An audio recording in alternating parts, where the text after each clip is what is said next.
بالمن والأذى كالذي ينفق ماله رئاء الناس ولا يؤمن بالله واليوم الآخر.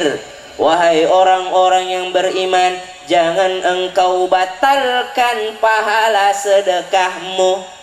Jangan engkau batalkan sedekahmu. Jadi kalau orang tidak memenuhi syarat setelah tadi, bisa batal santunannya, bisa batal pahala sedekahnya, bisa batal daripada zakatnya, bisa batal daripada infaknya. Kenapa? Karena ada menyakiti perasaan, ada mengungkit-ngungkit sedekahnya. Jamaah, ada lagi syaratnya. Kalladzi yunfiqu malahu ria'an nas, seperti orang-orang yang riya, pengen dilihat sama orang lain, pengen dilihat amalannya sama manusia. Jamaah, tapi di sini tidak ada, insya Allah. Teman-temannya aja yang banyak. Jamaah, orang ria, tahu ria? Tahu ria? Apa itu ria? Pamer. Ria itu amal akhirat untuk mendapatkan dunia. Ria itu menggunakan amal akhirat untuk mendapatkan pujian dunia. Itu disebut ria. Amal akhirat. Sedekah amal akhirat bukan, tapi pengennya dipuji sama Pak Lurah, pengennya dipuji sama tetangganya. Makanya sedekah terbaik itu adalah sedekah kepada keluarga.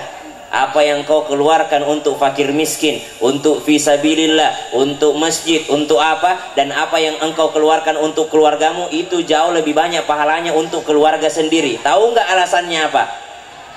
Tahu nggak alasannya apa? Kenapa sedekah kepada keluarga lebih besar pahalanya dibandingkan sedekah kepada orang lain? Apa alasannya kira-kira?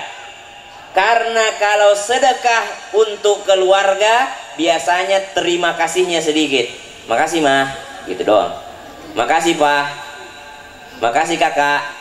Tapi kalau sedekah di luar rumah, wih itu Bu Aji, Masya Allah tiap bulan kasih beras. Itu Bu Aji, Masya Allah dia baik banget. Itu Bu Aji makasih banyak Bu Aji, ya Allah terima kasih banyak Bu Aji.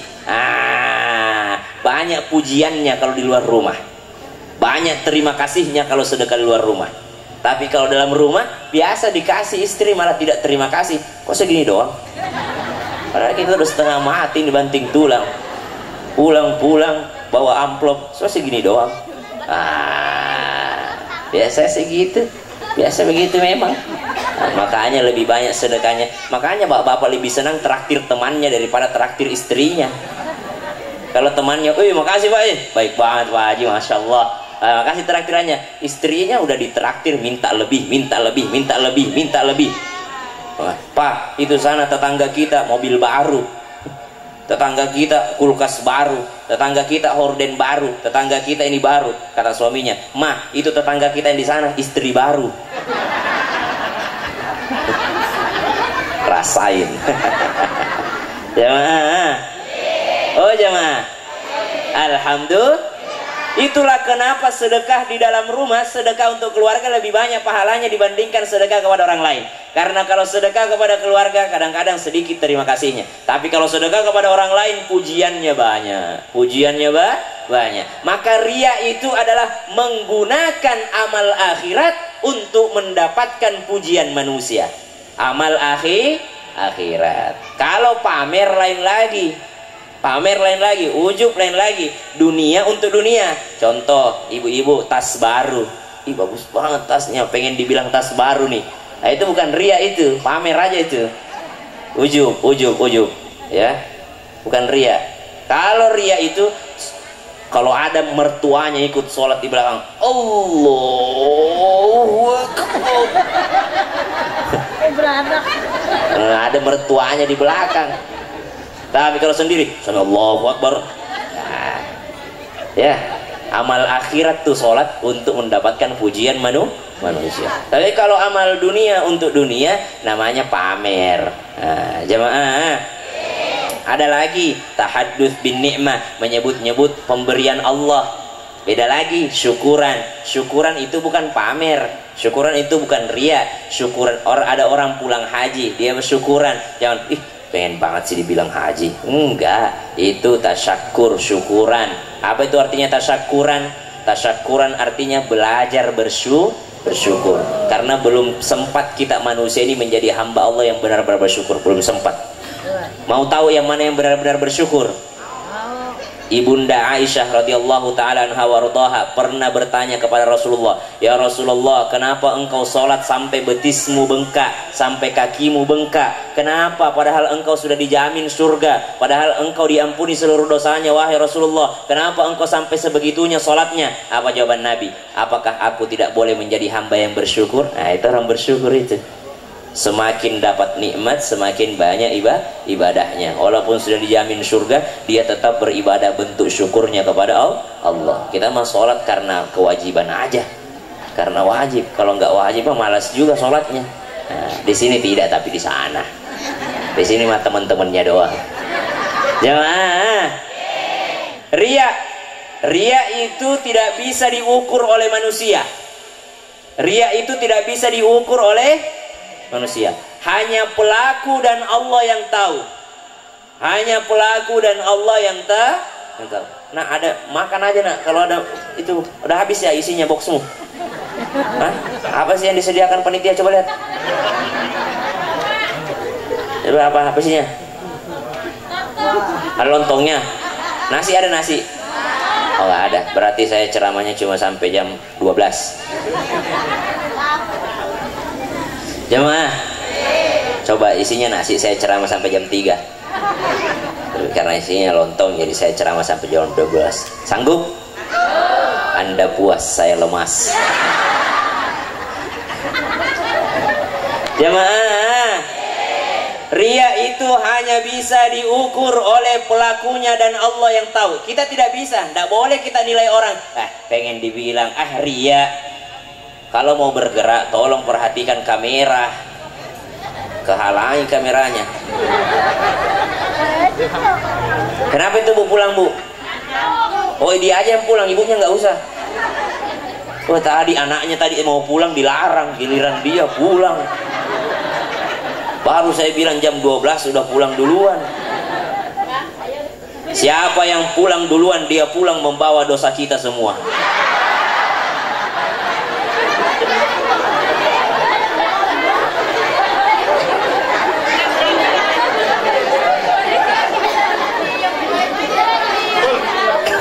Jadi ya bercanda Bu, bercanda. Pulang aja Bu, nggak apa-apa Bu, kasihan ya. Hilang sendalnya. Sendalnya orang dibawa. Oh, mirip sendalnya, cuma sendalnya orang lebih baru. Jemaah, ria itu hanya pelaku dan Allah yang tahu. Pak, saya mohon izin Pak ya, saya lebih banyak ke ibu-ibu daripada ke bapak-bapak. Memang begitu saya kalau ceramah. Karena saya tahu kalau bapak-bapak itu walaupun kita tidak perhatikan, mereka perhatikan kita. Tapi kalau ibu-ibu, saya sudah sibuk ke sini, masih sibuk aja dia perbaiki jilbab anaknya.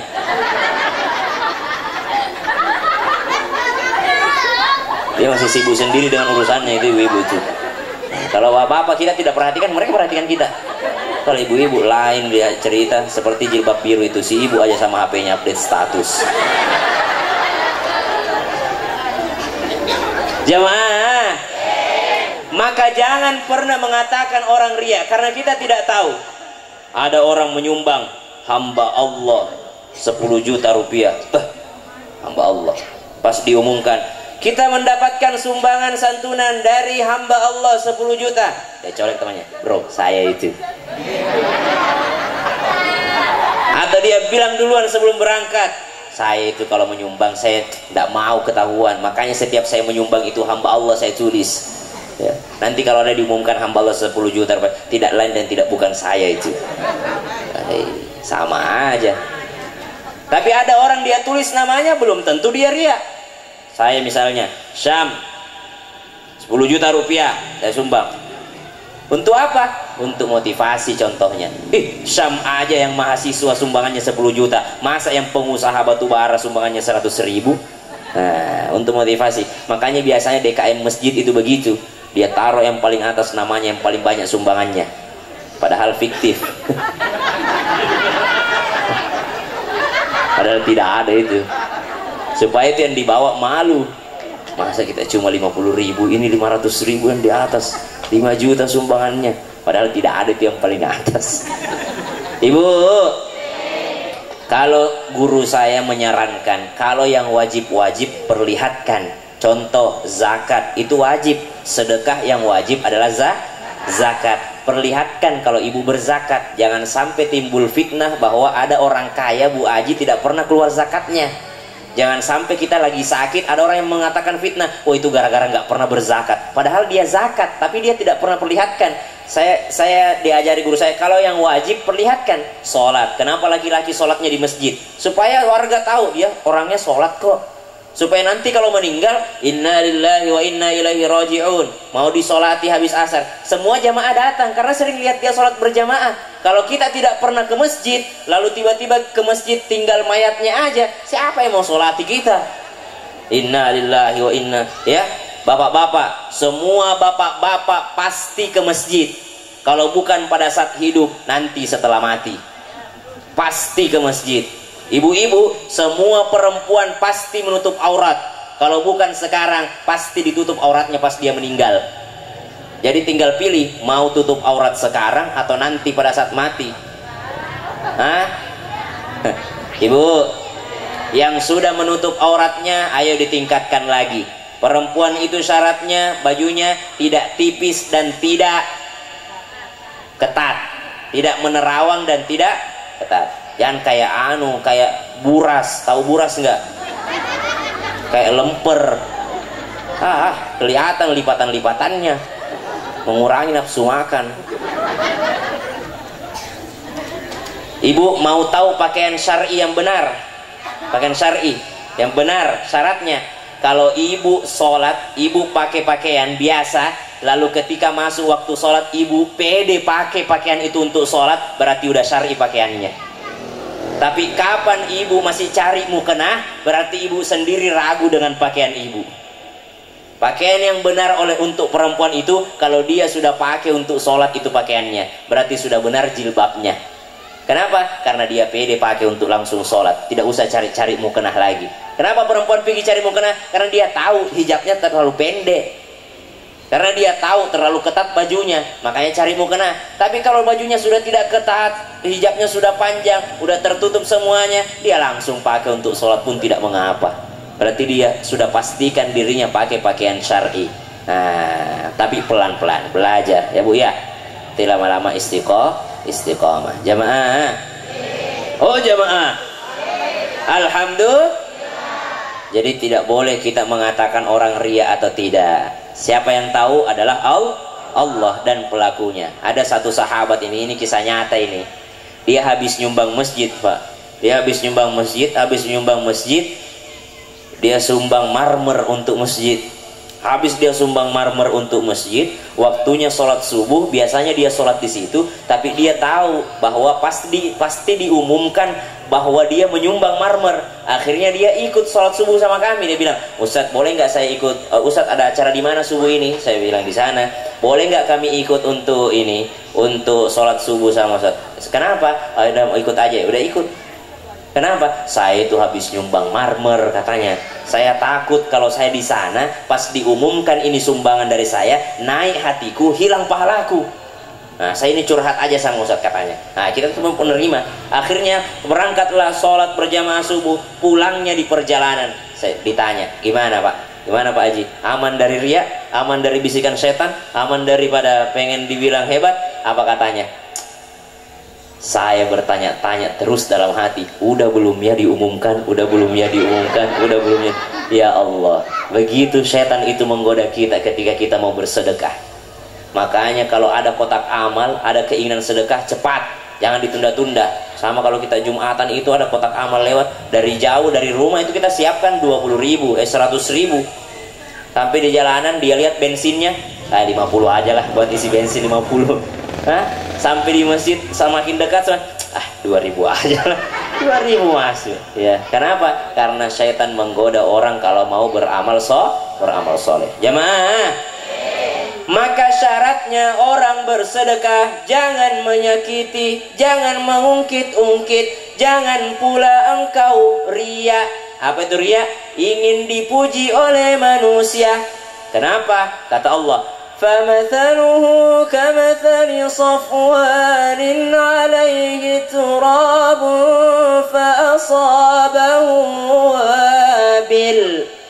فأصابه وابل فتركه صلدا لا يقدرون على شيء مما كسبوا والله لا يهدي القوم الكافرين.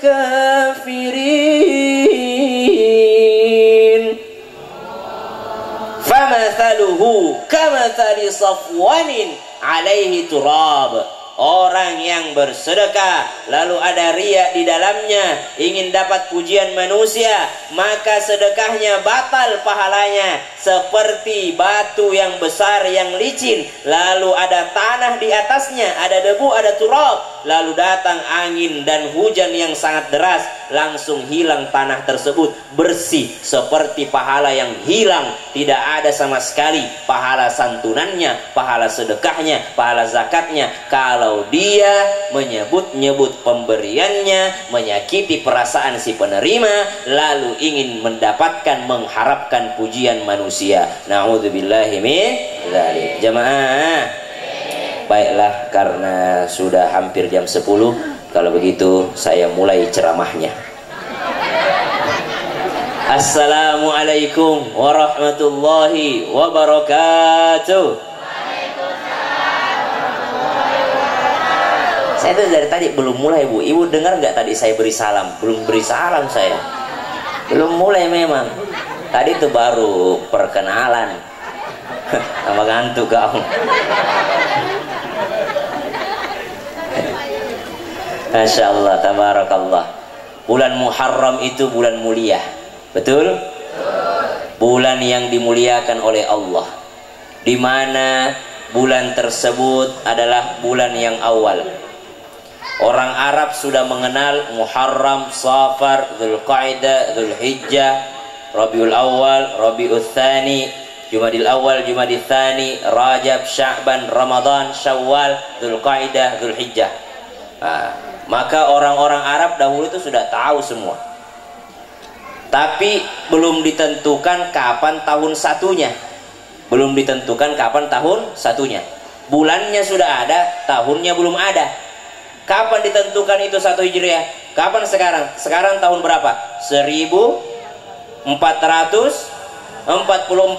Kapan itu ditentukan? Pada masa Khalifah Umar bin Khattab. Dia panggil semua sahabat gara-gara surat. Suratnya sampai ke gubernur. Gubernur bilang, "Wahai Khalifah, wahai Amirul Mukminin, bingung kami nih." Apanya bingung? Ada peraturan datang di bulan Sya'ban. Kemudian ada peraturan lagi datang di bulan Sya'ban. Terus ada lagi datang peraturan di bulan Sya'ban. Masalahnya, yang mana yang paling baru ini? Sya'ban semua. Kita nggak tahu tahun berapa ini, Sya'ban, tapi tidak ada tahunnya. Maka Umar bin Khattab memanggil para sahabat. Ayo kita tentukan, kapan itu tahun baru kita? Ada yang mengatakan, oke, tahun 1 kita tentukan pada saat Nabi lahir. Oh tidak diterima. Oke, pada saat Nabi wafat, meninggal dunia, tidak diterima. Kenapa? Karena setiap tahun baru nanti umat Islam menangis semua. Kesedihan. Oke, kalau begitu pada saat Nabi diangkat menjadi Rasul, tidak diterima juga. Nanti seperti umat Kristiani, kenaikan Isa al-Masih, Masehi. Kalau begitu kapan? Datang Sayyidina Ali radhiyallahu anhu, karramallahu wajhah. Apa kata Sayyidina Ali radhiyallahu anhu? Warda? Kata Sayyidina Ali, kalau begitu kita pakai tahun 1 itu pada saat Nabi hijrah dari Makkah ke Madinah. Makanya namanya tahun baru hijrah, tahun baru hijriyah atau tahun baru hijrah. Kenapa? Karena pertamanya pada saat Nabi itu lewat dari Makkah ke Madinah untuk berhijrah. Malam hari ini saya akan bawakan satu kisah hijrahnya Rasulullah SAW yang insya Allah kisah ini selesai sekitar 5 jam. Amin, amin, amin. Nabi hijrah dari Makkah ke Madinah 3 orang. Rasulullah, Sayyidina Abu Bakar Siddiq bersama penunjuk jalannya namanya Uraikid, Abdullah bin Uraikid, non muslim ini, bukan orang Islam, belum mengikuti Rasulullah, tapi dia menjadi penunjuk jalan. Kenapa penunjuk jalan? Karena orang Arab pada saat itu cerdas. Cerdasnya bagaimana? Mereka cuma lihat bintang udah tahu jalanan. Lihat bintang tahu jalanan. Ibu kalau punya uang taruh di mana? Taruh di mana? Dompet. Uangnya banyak, taruh di mana? Di bank. Perhiasan banyak, emas batangan taruh di mana? Gak punya, kasihan amat. Taruh di mana? Bu, kalau ibu pakai punya perhiasan, pakai bu, pakai aja semua. Nggak pamer, kalau dipakai nggak keluar zakatnya. Tapi kalau ditaruh keluar zakatnya itu. Pakai sehari-hari. Ya. Tapi bahaya juga sih, ada begal nanti ya. Oh, saya terbiasa soalnya lihat orang yang pakai emas karena saya orang Makassar. Lihat nggak kemarin video-video viral itu? Pokoknya kalau ada pengantin itu dipakai semua sampai sini gelangnya nih. Biar tasnya itu emas juga. Apalagi kalau pulang haji, ya Allah. Pas mau berangkat pakai jilbab, pas pulang pakai songkok-songkok begini ibu-ibunya supaya kelihatan anting emasnya. Tahu lah, haji mabrur gak tidak. Jemaah, itu kan orang kalau haji itu barang siapa yang haji ke Arafah, di Arafah itu diampuni seluruh dosanya, betul? Bahkan dosa setelahnya pun diampuni. Kenapa? Karena harusnya orang kalau sudah haji menahan dirinya berbuat dosa. Pernah dengar nggak puasa di tanggal sekian mengampuni dosa sebelum dan dosa setelah? Apa maksudnya dosa setelah diampuni? Terhalangi dirinya melakukan maksiat, malu dia. Kenapa? Masa saya udah puasa sunnah tapi masih berani melakukan maksiat? Ya itu, terhalangi dosa setelahnya. Jemaah. Jadi kalau kita naruh duit di mana? Di bank. Naruh duit, tempatnya bagus ya. Tapi kira-kira waktu zaman Nabi dulu itu orang-orang Arab taruh di mana duitnya? Di mana? Dalam tanah. Bagaimana caranya taunya? Gimana dia gali tanah? Supaya tahu, Pak. Supaya dia ingat di mana saya taruh dulu ya. Bagaimana caranya tahu, Bu? Hah? Kasih. Kalau dimalingin orang, ikhlas. Ayo kita maling sama-sama ke rumah ibu itu. Bu, saya kasih tahu ya. Pernah dengar istilah Arab jahiliyah?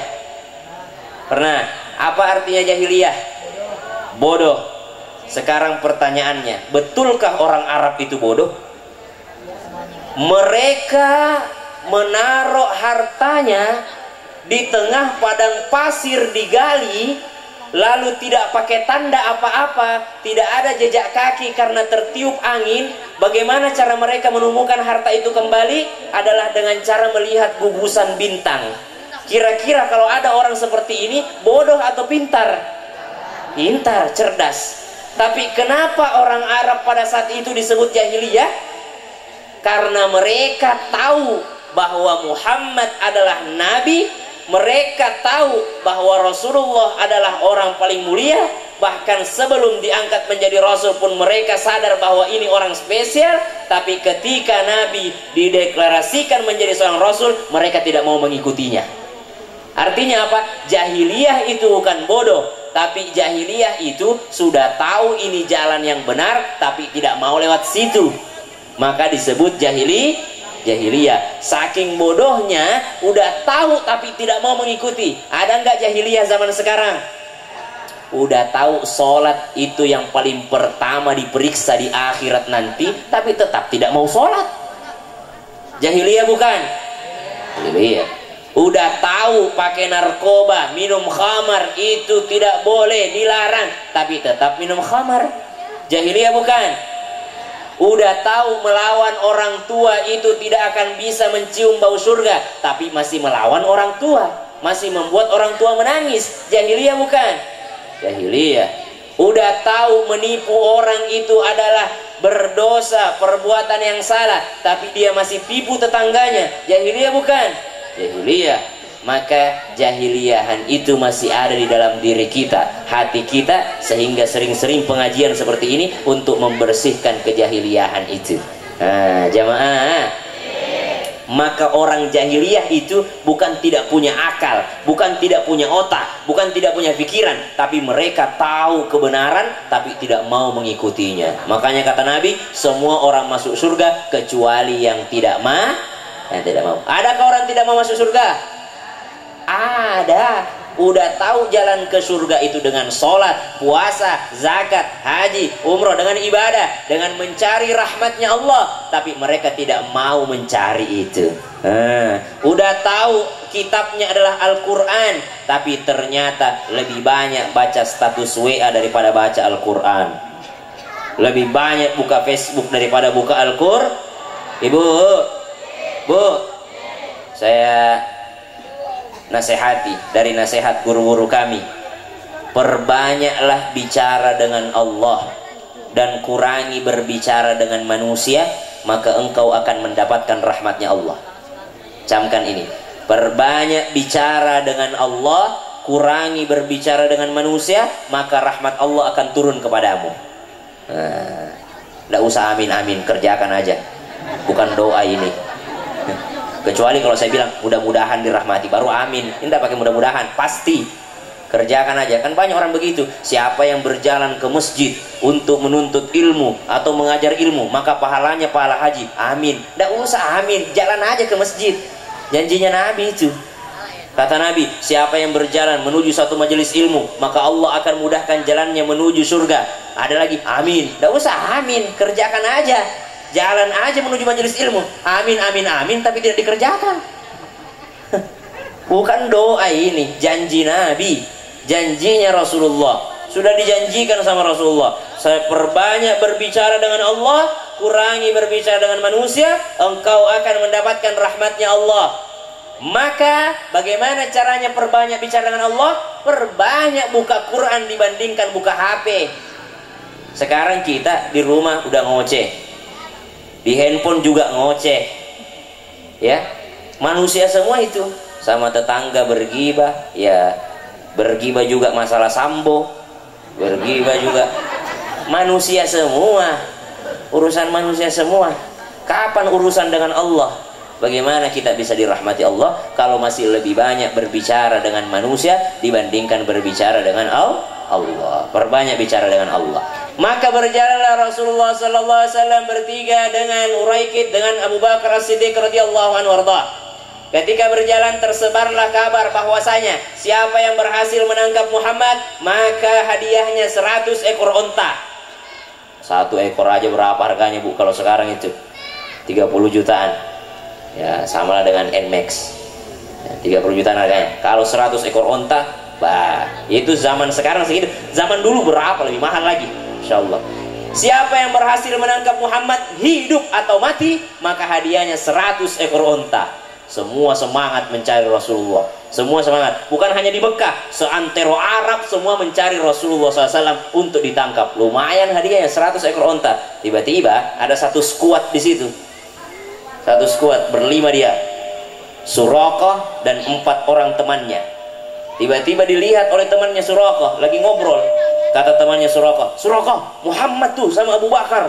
Kata Suraqah, bukan, Muhammad tuh udah nyampe dari kemarin di Madinah, dari kemarin dia jalannya. Kata temannya, gue yakin itu Muhammad. Kata Suraqah, bukan, gue juga yakin Muhammad mah dari kemarin udah nyampe. Udah, nongkrong aja kita di sini, lanjut. Nah, Suraqah ngobrol. Tiba-tiba Suraqah ngomong, pulang duluan ya, saya pulang duluan ya. Kata teman-temannya, untuk apa? Udah dicariin nih.